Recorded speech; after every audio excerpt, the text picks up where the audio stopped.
Good evening, my YouTube viewers. It's Palestine here. I'm just at the Oracle and I picked up my prescription. And last week they told me it was my last of the prescription, so I renewed my prescription. And then this week, when I went in to get my prescription, I asked them were they going to order for me next week, and they said it was my last one. So that means when I get home tonight, I have to go onto the internet to renew my prescription, and I have to tell them that Boots told me that was my last one of the batch. So I think they're going to be upset when they get a request for a prescription 2 times in 2 weeks.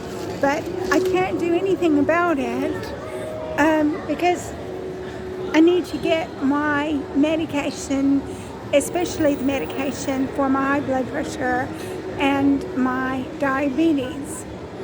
I can't tell you anything more about my breast cancer, except that a lot of really successful celebrities have breast cancer because Jessie J has made it public that she has breast cancer, and she's only 37. So a lot of young people are getting breast cancer now too. So since I can't talk about my breast cancer, what I wanted to talk about was the previous video that I made about this former friend of mine at Foster Wheeler and how he wasn't my friend anymore. And so basically, whenever I left Foster Wheeler, I was trying to get a job. So I went to this place in Cemetery Junction, and I attended a workshop, and the lady suggested to me that I get talking therapies. Okay, so I was a victim of a crime, but they seemed to think that talking therapy was going to help me, or this one woman did. So since she suggested I do talking therapy, I rang up, I looked up talking therapies on the internet, and I rang up to get talking therapies, and just so happens that they saw me right away, and that's unusual for medicine in the UK, and the reason for that is you usually have to be on a waiting list. And so the simple fact that I wasn't put on a waiting list should have been rang alarm bells that I wasn't put on a waiting list. And from what I understand about talking therapies is quite often when you go on to talking therapy, you have to go onto the internet, and then you have to do some things on the internet as well. And I wasn't asked to go onto the internet and do anything on the internet as well. So those were alarm bells that I didn't have to go onto a waiting list, and I wasn't asked to do anything on the internet. And this woman who said she was from Tennessee or something was talking to me, and she was asking me really personal questions. And because I believed that I was actually talking to somebody from Talking Therapies, I was honest with her. And obviously, because I'm the victim of a crime, I was crying and very upset and very emotional.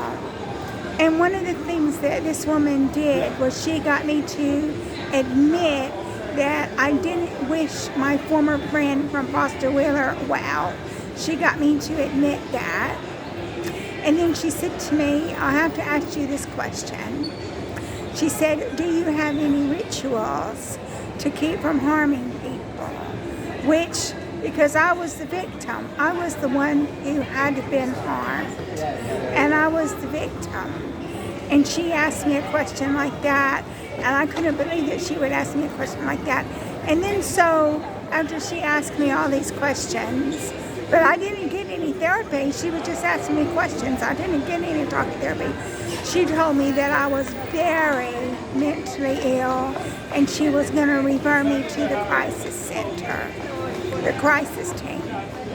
So that was my experience with so-called talking therapies.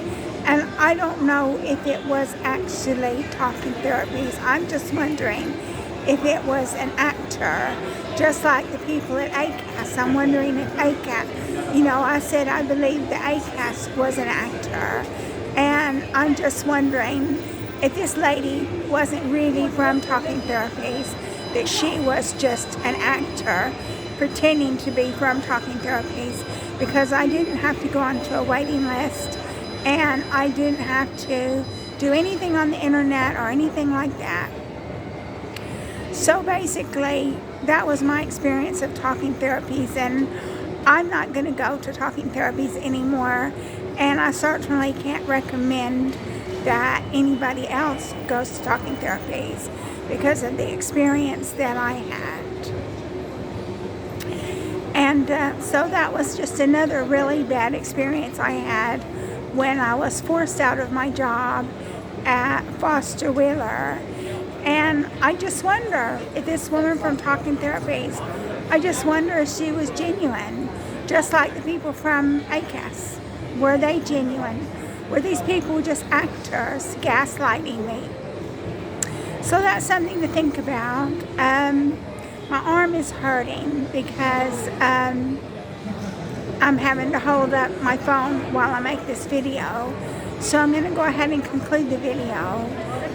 Thank you so much for watching. If you like my video, please like and subscribe. And it means a lot to me that you watched my video.